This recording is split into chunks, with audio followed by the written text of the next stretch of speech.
Right so कुंज, हेमेन और जील, आप लोग जरा मुझे कंफर्म कर दो कि आप लोग अच्छे से स्लाइड को देख सकते हो।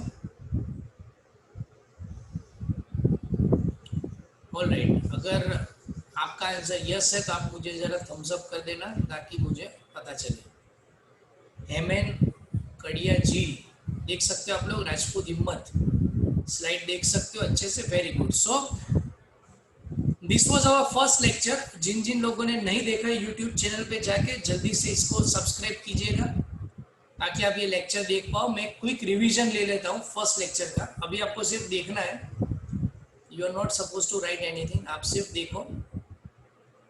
सो दिस इज अवर सिलेबस, पांचों के पांचों चैप्टर, और उनके बारे में भी मैंने डिस्कशन किया था लास्ट लेक्चर में। This is our first chapter, linear correlation. इस चैप्टर के बारे में हमने लास्ट लेक्चर में पढ़ने की शुरुआत करी थी। वेरिएबल का मीनिंग समझे थे हम लोग। वेरिएबल का मीनिंग होता है ऐसी क्वांटिटी जो कंटिन्यूअसली अपने आप को बदलती रहे, जिसको कोई ना कोई अल्फाबेट से हम लोग डिनोट करते हैं, x y z a b c. ये सब कुछ मैंने पहले लेक्चर में डिस्कस कर दिया, इसलिए मैं क्विक रिवीजन ले रहा हूँ। जिन लोगों ने ये वीडियो नहीं देखा है, मैं वापस रिपीट कर रहा हूँ, प्लीज आज यूट्यूब पे जाके वीडियो देख लेना और अपने दोस्तों के साथ शेयर करना। टाइप्स ऑफ कोरिलेशन हम लोग पढ़े थे। There are two types of correlation, positive and negative. There are four methods. इन चार मेथड में से एक मेथड आज हम करने वाले हैं। एक मेथड हमने प्रीवियस लेक्चर में करी थी और एक मेथड आज हम करेंगे, तो दो मेथड कंप्लीट हो जाएगी।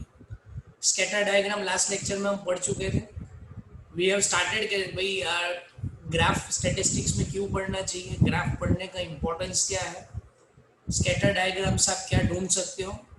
5-6 मैंने रूटीन लाइफ के एग्जाम्पल दिए थे, जैसे systolic blood pressure and weight of a patient, ये रियल लाइफ एग्जाम्पल है। इसका स्कैटर डायग्राम कुछ ऐसा आता है। तो इस स्कैटर डायग्राम के ऊपर से हम लोग ये सिस्टोबॉलिक ब्लड प्रेशर और वेट, इसके बारे में क्या बता सकते हैं। दोस्तों देखो, अब आप 12th या 11th से आगे आ चुके हो, अब आप कॉलेज में आ चुके हो, तो ये रियल लाइफ एग्जाम्पल मैं आपको इसलिए दे रहा हूँ क्योंकि अब वो किताबी ज्ञान आप भूल जाइए कि एग्जाम के लिए प्रिपेयर करना है, एग्जाम के लिए फॉर्मूला रटने हैं, एग्जाम के लिए सम्स करने हैं। नहीं, अब आपको प्रैक्टिकल लाइफ, जैसे स्टैटिस्टिक्स जितना अच्छा सब्जेक्ट, आप आईपीएल भी देख रहे होंगे, आईपीएल में भी आप देखो, कोई भी प्लेयर अगर क्रीज पे आता है बैटिंग करने या क्रीज पे आता है बॉलिंग करने, तो उसका नीचे एक स्टैटिस्टिक्स आता है। हर 10 ओवर के बाद आपको एक ग्राफिकल रिप्रेजेंटेशन आता है, कौन सी ओवर में कितने रन हुए। तो आपको ये सब प्रैक्टिकल इम्प्लीकेशन भी अब सीखने हैं कि ये सब्जेक्ट का प्रैक्टिकल यूज कहाँ पे होता है। क्योंकि आज आप F5 में हो, 2 साल बाद आप टीवाई कंप्लीट करके रियल वर्ल्ड में जाने वाले हो, जहाँ पे आपके पास कोई किताब नहीं होगी पर परीक्षा हर दिन होगी आपकी। तो मैं आपको रियल लाइफ एग्जांपल इसलिए दे रहा हूँ, ये आपके टेक्स्ट बुक में नहीं है, पर आपको समझना है कि आज के ज़माने में आप हॉस्पिटल में जाते हो, आपका रिपोर्ट आता है, तो वो रिपोर्ट किस तरह से कैलकुलेट होता है, ये सब चीज़ें मैंने दिखाई है इसमें। तो ये डायग्राम के ऊपर से आप क्या समझ सकते हो, अगर आपके हाथ में डायग्राम है तो आप इसके ऊपर से क्या क्या कह सकते हो। Positive correlation, negative, perfect positive, perfect negative, partial positive, partial negative, ये सब कुछ हमने प्रीवियस लेक्चर में डिस्कस किया है।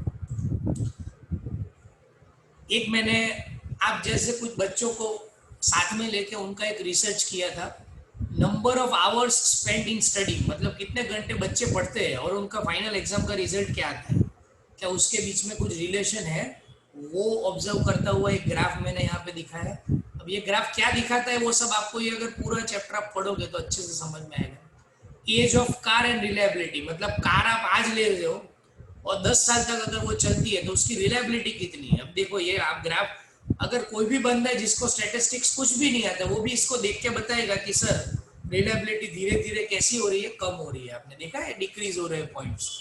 मतलब अगर गाड़ी मैंने आज ली है, आज से 10 साल के बाद मैं अगर यहाँ पे आऊंगा तो उसकी रिलायबिलिटी कैसी होगी, सबसे कम, है ना। जितना टाइम बढ़ता जाएगा उतनी रिलायबिलिटी कम होती जाएगी। सो ये 5 टाइप है जो हम पढ़े थे लास्ट लेक्चर में, और आपको भी याद रखना है 5 टाइप। मतलब पहला टाइप है परफेक्ट पॉजिटिव कोरिलेशन, दूसरा पार्ट है पार्शियल पॉजिटिव कोरिलेशन, तीसरा पार्ट है परफेक्ट नेगेटिव कोरिलेशन, चौथा पार्ट है पार्शियल नेगेटिव कोरिलेशन, और पांचवा पार्ट है देयर इज नो कोरिलेशन। अब ये किस तरह से है, कैसे आता है, उसके बारे में as I said earlier, you need to go to see the video. ये थोड़ी शॉर्टकट ट्रिक है जो मैंने याद रखने के लिए आपको दी थी लास्ट लेक्चर में, उसके एडवांटेज डिसएडवांटेज। अब देखो ये मुझे डिस्कस करने ताकि मैं आगे के लेक्चर में जाऊं। अब सबसे पहले तो आप ये समझ लो कि सर लास्ट लेक्चर में हम लोग ग्राफिकल मेथड पढ़े थे, अगर ग्राफिकल मेथड इतनी अच्छी है, वो हमें इतना अच्छा आउटपुट देती है, वो इतना अच्छा आउटकम देती है, तो मेथड 2, 3, 4 पढ़ने की जरूरत क्या है। तो दोस्तों आप लोग ये समझ लो कि ग्राफिकल मेथड से हमें ये पता चलेगा कि एक्स और वाई के बीच में कैसा कोरिलेशन है, पॉजिटिव है, नेगेटिव है, पार्शियल पॉजिटिव, पार्शियल नेगेटिव, पर उसकी वैल्यू के बारे में हमें पता नहीं चलेगा। कोरिलेशन पॉजिटिव या नेगेटिव वो पता चलेगा, पर आर, स्मॉल आर, आप लोग 12th में या 11th में भी करते थे, कोरिलेशन कोएफिशिएंट स्मॉल आर, तो वो आर की वैल्यू कितनी है वो अगर आपको जानना है तो नेक्स्ट मेथड पढ़नी पड़ेगी। सो यहाँ से आपका लेक्चर 2 शुरू होता है दोस्तों, और आज के लेक्चर में हम पहले क्या क्या करने वाले वो मैं आपको समझा देता हूँ। प्रॉपर्टीज ऑफ कोरिलेशन हम लोग पढ़ेंगे, पहले मेथड का इंट्रोडक्शन जो मैंने ऑलरेडी आपको दे दिया। जो सेकंड मेथड हम लोग पढ़ने वाले हैं उसके थोड़े एग्जांपल्स देखेंगे और आपको होमवर्क के लिए मैं कुछ एग्जांपल दूंगा। सो क्विकली हम लोग शुरू करते हैं। पियर्सन्स कोरिलेशन, पहली जो मेथड हम पढ़े वो स्कैटर डायग्राम थी, दूसरी मेथड जो आज हम पढ़ रहे हैं वो है Karl Pearson's correlation coefficient.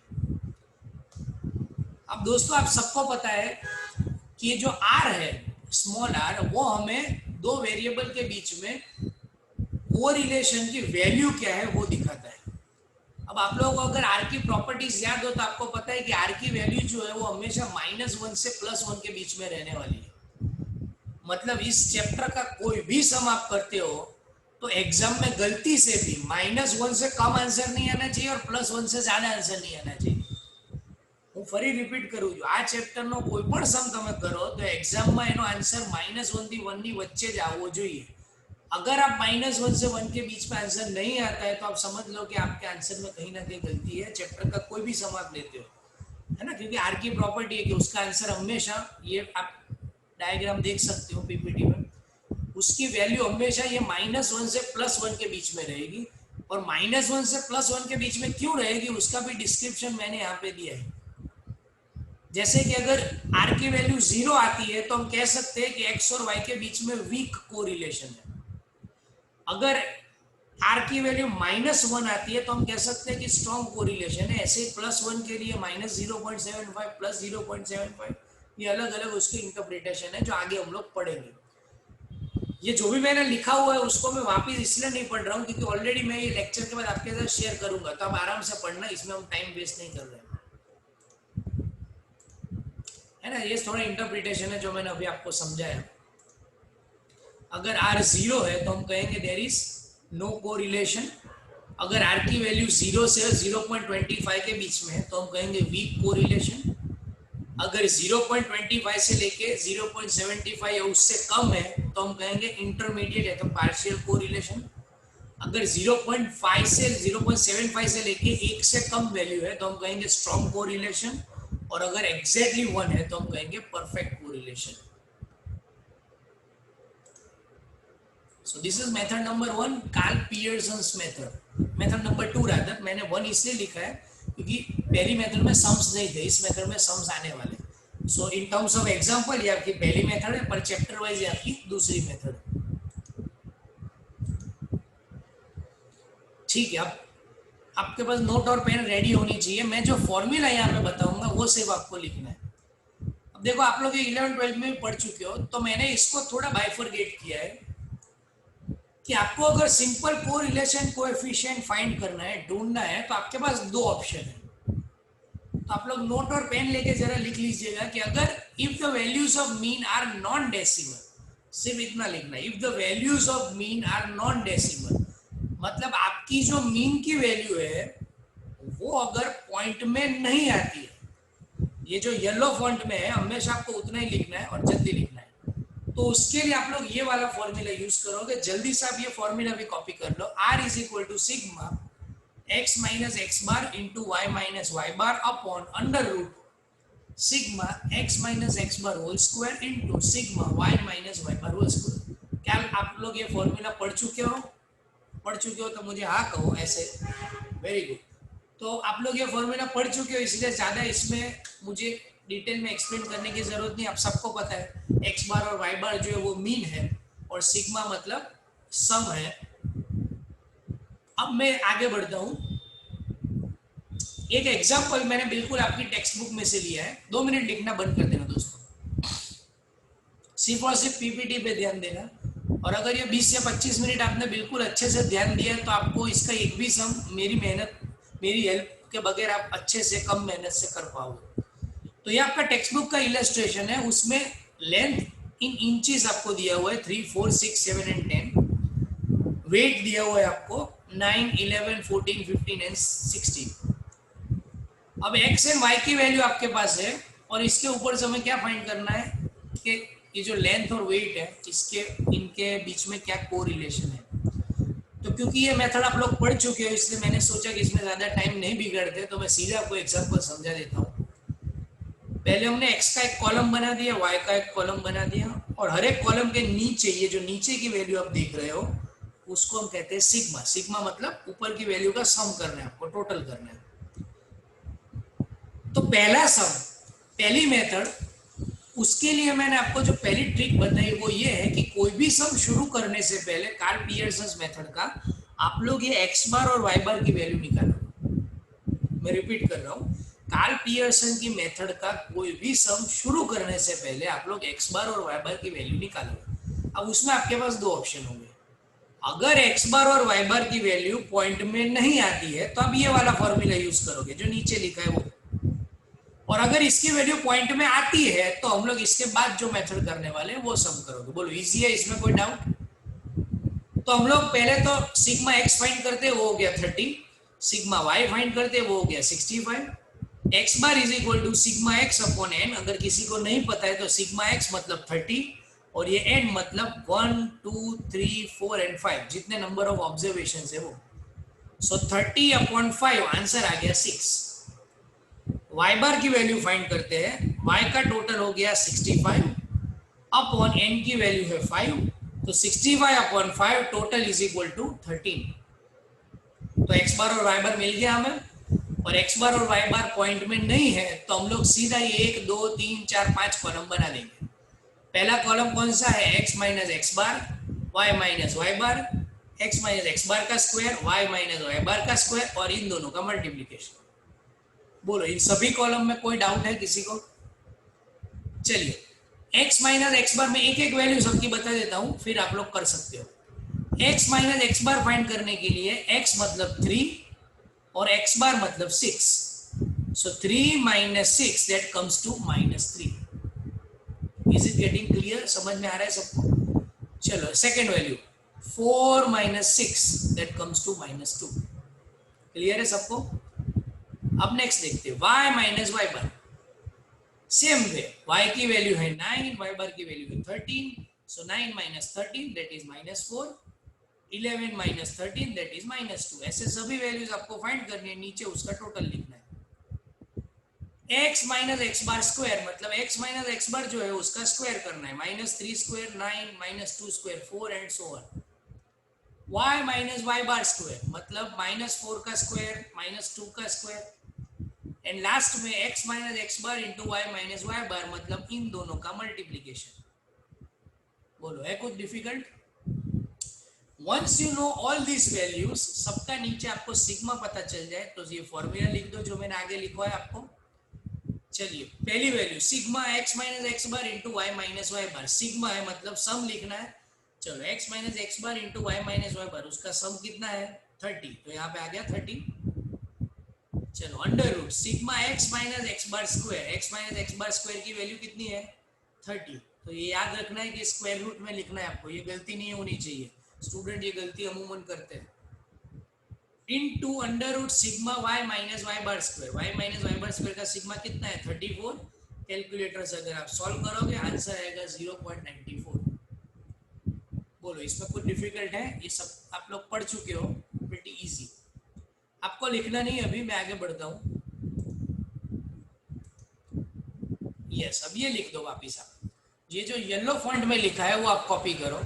If the values of mean are in decimal,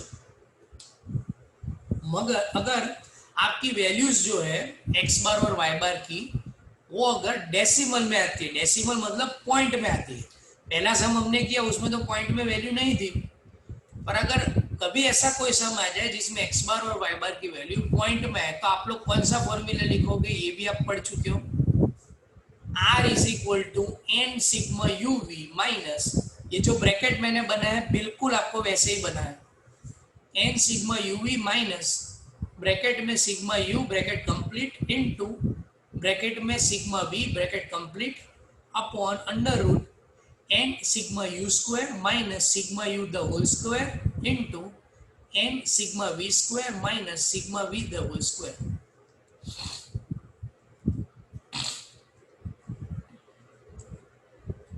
इसमें नीचे जो लिखा है वो इंपॉर्टेंट है, u is equal to x minus a and v is equal to y minus B.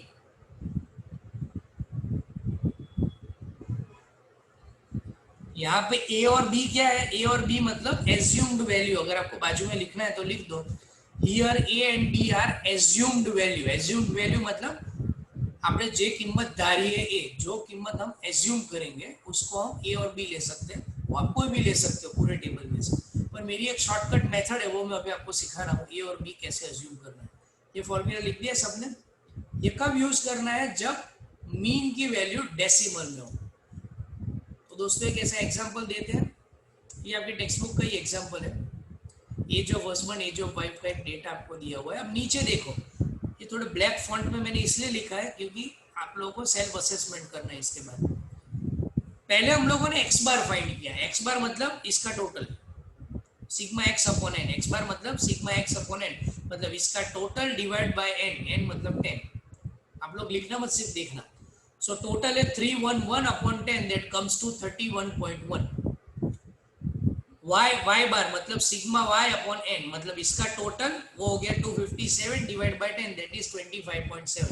अब यहाँ पे ध्यान देना, बिल्कुल स्क्रीन पे ध्यान देना, शॉर्टकट मेथड ऐसी है, डेसिमल में जब भी वैल्यू आती है तो डेसिमल के बाद जो नंबर है वो आपको देखना है।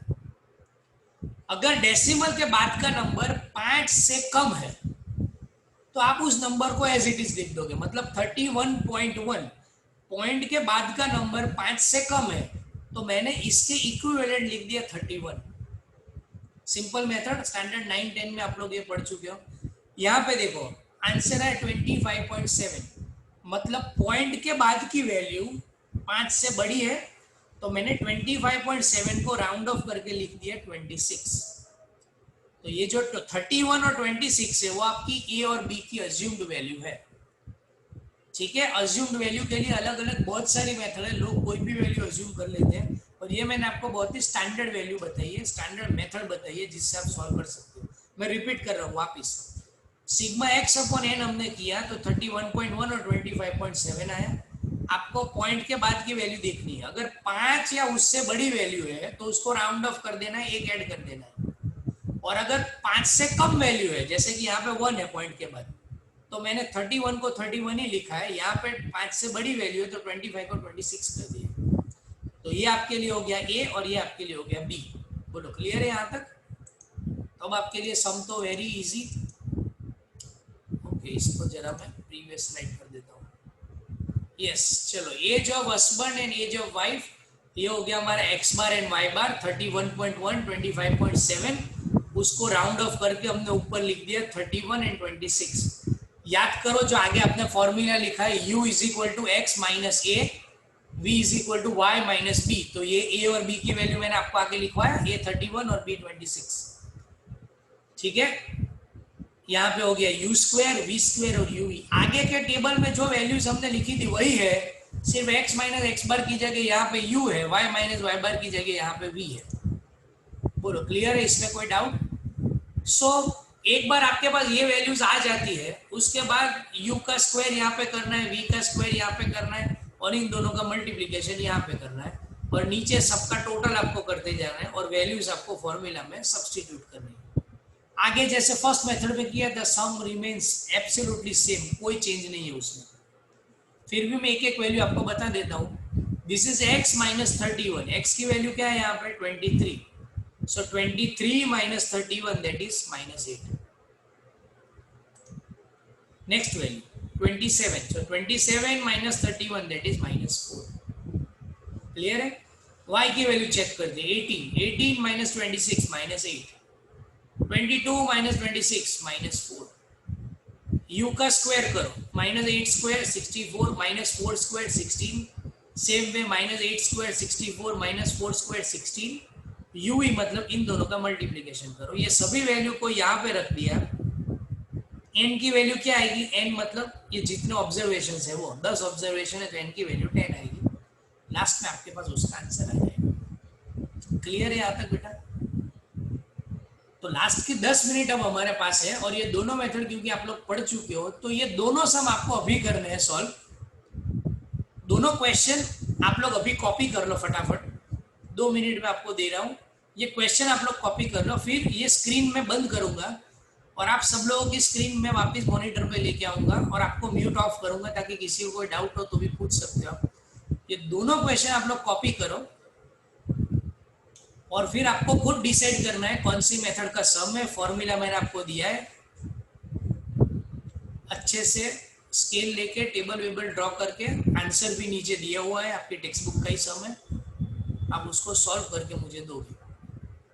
अगर आपके पास मोबाइल है, स्क्रीनशॉट लेना है तो स्क्रीनशॉट भी ले सकते हो।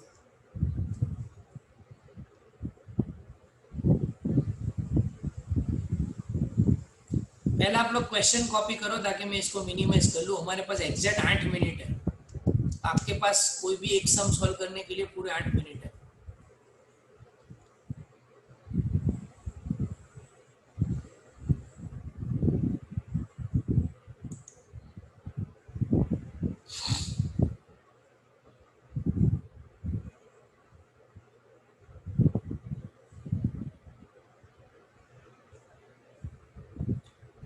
लिख लिया?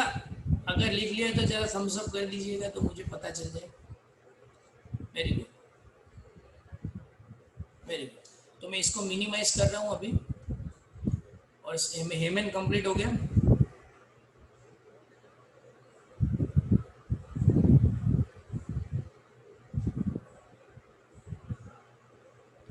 ठीक है, जिन्होंने लिख लिया है वो जल्दी से फर्स्ट सम शुरू करो।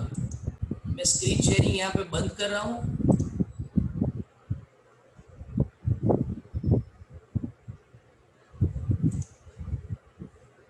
और आप सबको भी मैंने अभी अनम्यूट किया है ताकि मैं आप सबको देख सकूं। और सभी स्टूडेंट्स बहुत अच्छे से सम्स कर रहे हैं, मैं देख सकता हूँ। अजय, कुश, मोहित, भव्य मेहता, पार्थिव पटेल। आपका कैमरा ऑन रखना ताकि मैं आप सबको देख सकूं। क्रिश, अमान, जैनिश,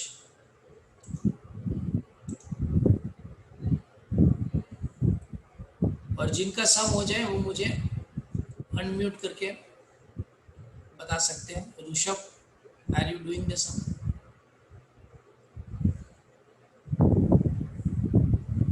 धार्मिक,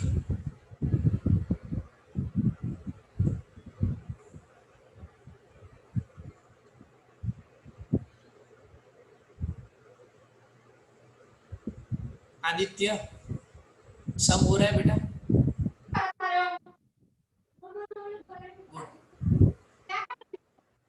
जैनेश बेटा, सम हो रहा है? जैनेश देसाई,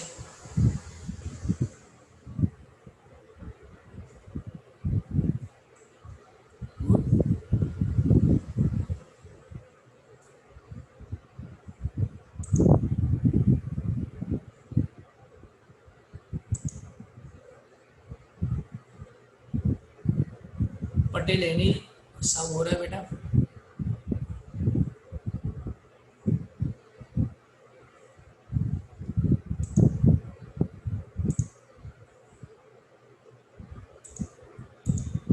सब लोग वीडियो अपना ऑन रखना ताकि मैं आपको देख सकूं।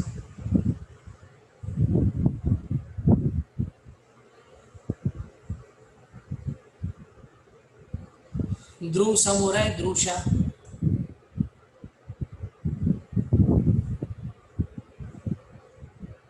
Very good. सम कर सकते हो ना ध्रुव? जरा थम्स अप कर दो मुझे अगर सम हो रहा है तो।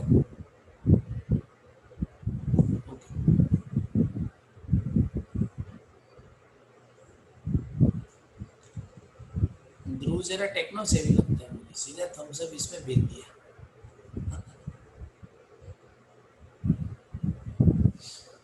ठीक है, सो लास्ट के 4 मिनट है हमारे पास। जिसका भी सम हो जाता है, आंसर आ जाता है, जस्ट लेट मी नो। चलिए इतना मुझे बताइए, सम नंबर 1 जो है वो कौन सी मेथड का है, मेथड 1 या 2? मैं आपको पूछ रहा हूँ, मैं कुश को पूछ रहा हूँ। कुश, मेथड 1 का सम है 2 का? अनम्यूट करके बताओ मुझे। सेकंड नंबर की मेथड का। Sorry, method number second. Second का सम है। सब लोग जरा थम्स अप करो।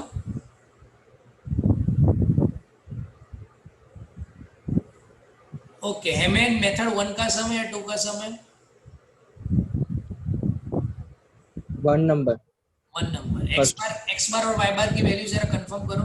व्हाट इज एक्स बार 66 और वाई बार 65 और एन की वैल्यू क्या है?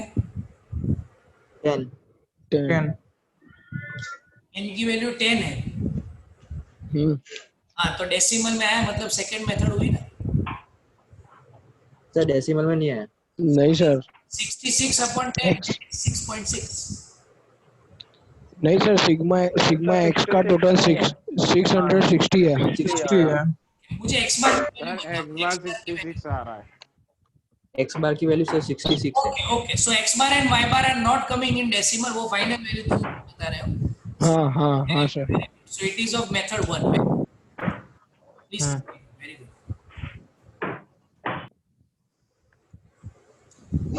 हर्ष दर्जी, सम्स हो रहे बेटा?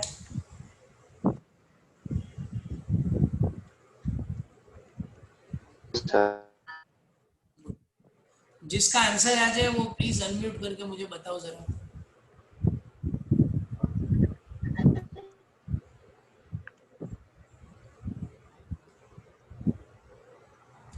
ओके, लास्ट के 2 मिनट है हमारे पास। ईशान अपने आप को म्यूट करो, धार्मिक म्यूट करो।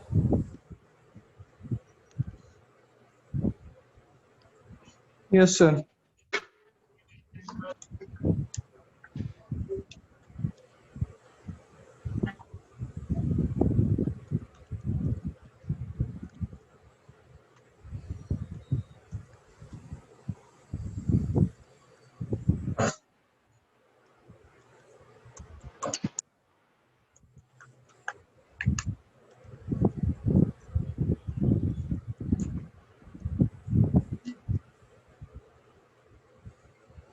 कुंज म्यूट करना पड़ेगा, तुम्हारा कैमरा अभी भी अनम्यूट नहीं है।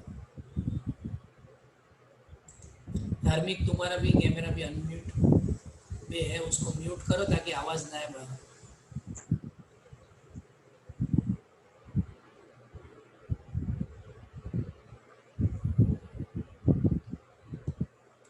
आंसर भी मैंने आपको दिया हुआ ही था, सो चेक करो और मुझे बताओ। एग्जैक्टली 1 मिनट 30 सेकेंड है हमारे पास।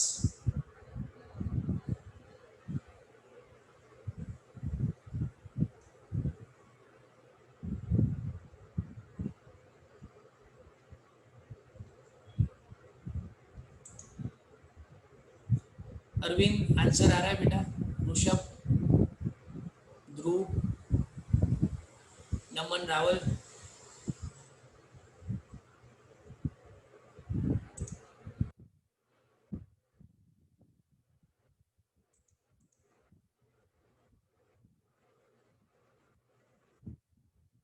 Okay guys, so we are coming towards last 1 minute of this session, और जैसे ही ये 1 मिनट कंप्लीट होगी ये सेशन एंड हो जाएगा। सो आई होप आपको ये लेक्चर में मेथड 2 में अच्छे से समझ में आया होगा। मैंने आपको सम प्रैक्टिस करने के लिए इसीलिए दिया क्योंकि statistics is such a subject जिसमें आप सम खुद नहीं करते हो तब तक कॉन्फिडेंस नहीं आएगा। तो ये सब आप सॉल्व करो। ये वीडियो को वापस हम अपलोड करेंगे, उसको एक बार और देखो, अपने दोस्तों के साथ भी शेयर करो। और नेक्स्ट लेक्चर में विल स्टार्ट विद मेथड 3, और इसके अगर कुछ भी डाउट्स है तो आप लोग आगे की स्लाइड्स देख सकते हो, उसमें मैंने मेरे कॉन्टैक्ट डिटेल शेयर करी है, आप उस पर मुझे भेज सकते हो। और ये आपकी टेक्स्ट बुक के एग्जाम्पल्स हैं, तो you can always refer your text book, your reference book जिसको हम कह सकते हैं, उसको आप रिफर करना। और अभी भी लास्ट 30-40 सेकेंड में किसी का आंसर आ जाए तो जस्ट लेट मी नो। और नेक्स्ट लेक्चर से कैलकुलेटर, पेन, पेंसिल सब रेडी रखना, आपको पता चल